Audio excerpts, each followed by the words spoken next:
It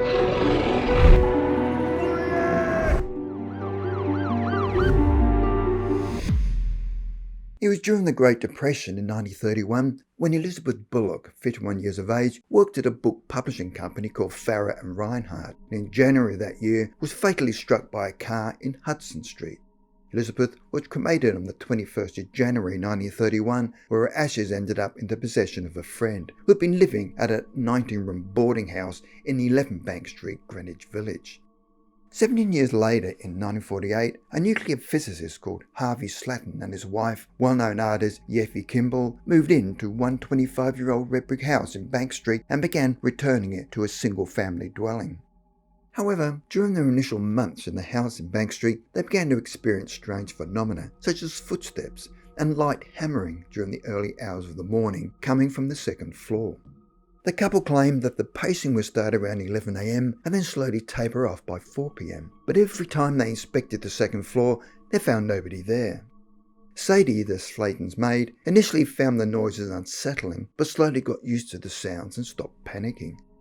A short time later, they called a tradesman by the name of Arthur Brodie to carry out some repairs, and whilst he was dismantling a ceiling that had been installed around 1880, he discovered a black painted metal canister. On the canister was a faded gummed label that said, "The last remains of Elizabeth Bullock, deceased, cremated January the 21st, 1931.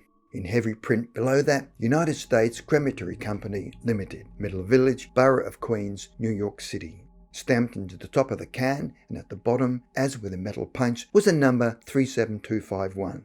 Harvey Slatin and his wife wanted to contact relatives of Elizabeth Bullock and called the undertaker at the time, called Charles Dominic, who lived in West 11th Street, that was located not too far from their house in Bank Street, but found he had since passed and they could not find any relatives.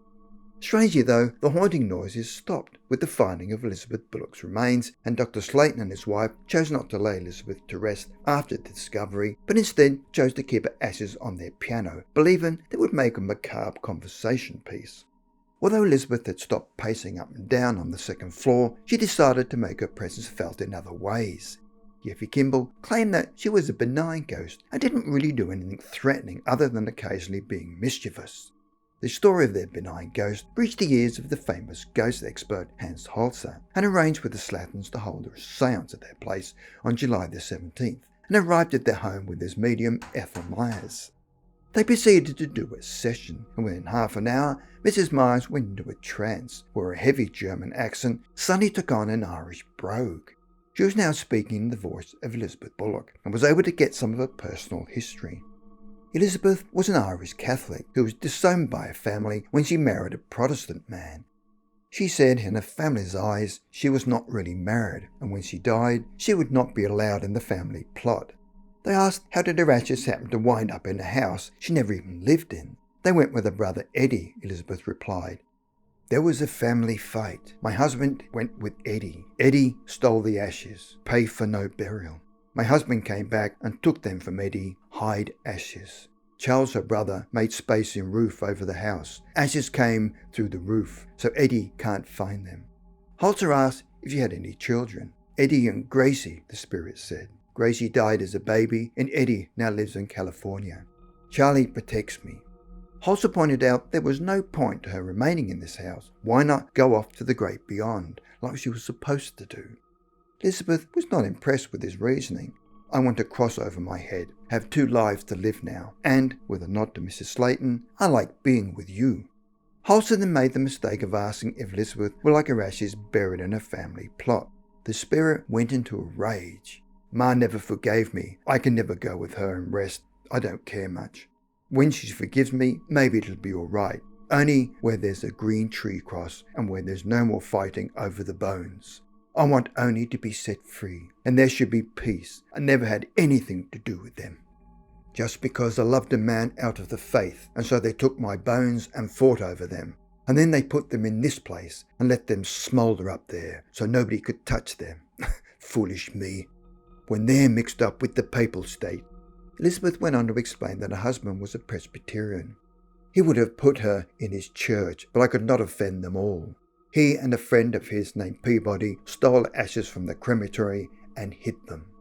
After Mrs. Myers had awakened from a trance, Halsey suggested to Mrs. Slatin that she bury the ashes in her garden, but she declined. She had no problem with having the late Elizabeth Bullock as a house guest, and she thought Elizabeth was happy on the piano.